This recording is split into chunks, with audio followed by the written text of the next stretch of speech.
Inilah 7 mukjizat anggota tubuh Nabi Muhammad yang sangat mengagumkan. Hingga saat ini, umumnya kita hanya mengenal 2 mukjizat besar Rasulullah, yaitu Al-Quran dan hadis. Namun ternyata belum banyak yang tahu bahwa mukjizat Nabi bukan hanya itu saja, di mana keberkahan dan keajaiban juga dimiliki setiap anggota tubuh manusia paling sempurna ini. Nabi Muhammad SAW adalah manusia spesial dan kekasih Allah yang diutus untuk menjadi rahmat bagi semesta alam. Selain itu, tugas dan tanggung jawab Nabi Muhammad dalam menyampaikan risalah dan memimpin umatnya tentu tidaklah mudah. Oleh sebab itu, tidak heran jika Allah Subhanahu wa Ta'ala memberikan banyak sekali kelebihan kepada Nabi Muhammad. Berikut daftar 7 mukjizat anggota tubuh Nabi Muhammad yang perlu diketahui. Mukjizat yang pertama, yaitu kepala Nabi selalu dinaungi awan. Salah satu mukjizat dari anggota tubuh Nabi yang tampak adalah kepala beliau selalu dinaungi awan. Sehingga, meskipun kondisi Jazirah Arab yang sebagian besar gurun pasir dan panas, itu semua tidak turut membuat Rasulullah kepanasan.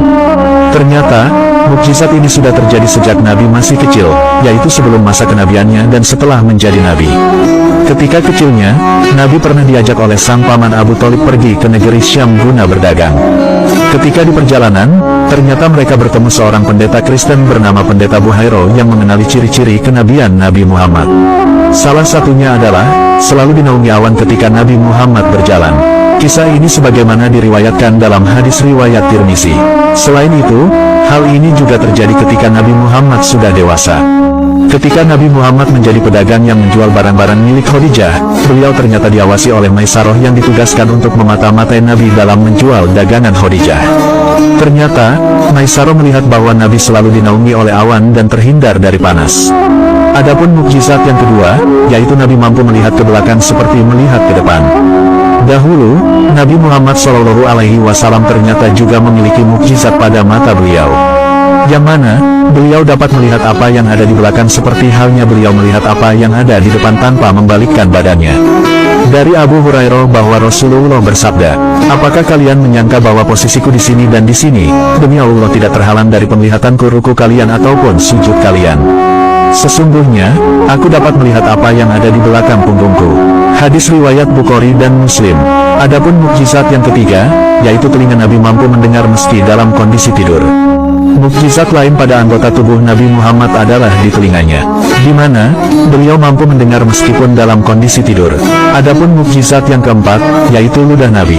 Ludah Nabi Muhammad juga memiliki mukjizat tersendiri, di mana salah satunya adalah bisa sebagai obat dan menyembuhkan orang yang sakit. Ketika sahabat Ali bin Abi Thalib mengalami sakit mata saat berada di perang Khaybar, Nabi Muhammad kemudian mengusapkan ludahnya ke mata Ali dan seketika itu sahabat Ali langsung sembuh. Adapun mukjizat yang kelima, yaitu tangan Nabi sanggup membelah bulan dan membuat kerikil bertasbih. Mukjizat pada tangan Nabi ini tertulis dalam Al-Quran surat Al-Qamar, di mana beliau mampu membelah bulan menjadi 2 bagian. Peristiwa ini terjadi sewaktu Nabi Muhammad masih berada di kota suci Mekah. Saat itu, banyak orang-orang kafir Quraisy yang datang menantang Rasulullah dengan mengatakan, apakah beliau mampu membelah bulan? Jika bisa, maka mereka akan beriman dalam Islam. Dan akhirnya, mukjizat itu pun terbukti. Selain itu, tangan beliau juga mampu memancarkan air dari jari-jarinya hingga para sahabat meminum darinya. Kemudian, sering juga kaum ibu memintakan doa untuk anak-anak mereka. Rasulullah lantas memasukkan jari telunjuknya ke air dan air tersebut menjadi obat.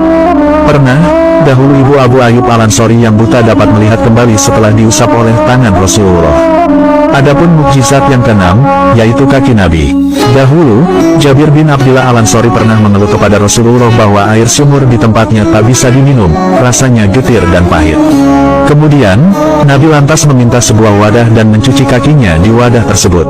Beliau lalu menyuruh Jabir untuk menuangkan air bekas cucian itu ke sumur. Berkat air tersebut, sumur itu lantas menjadi tawar dan segar. Adapun mukjizat yang ketujuh, yaitu punggung Nabi. Dahulu, pada punggung Nabi Muhammad tertulis khotamun nubuwah dan kalimat tauhid. Lantas, apalagi yang hendak kita pungkiri mengenai mukjizat tubuh Rasulullah Shallallahu Alaihi Wasallam? Seluruh badannya merupakan cahaya, hingga ketika Rasulullah berjalan, tidak ada bayangan yang dapat mengikutinya. Semoga kita semua menjadi umat Nabi Muhammad yang mendapat syafaatnya di akhirat kelak. Amin.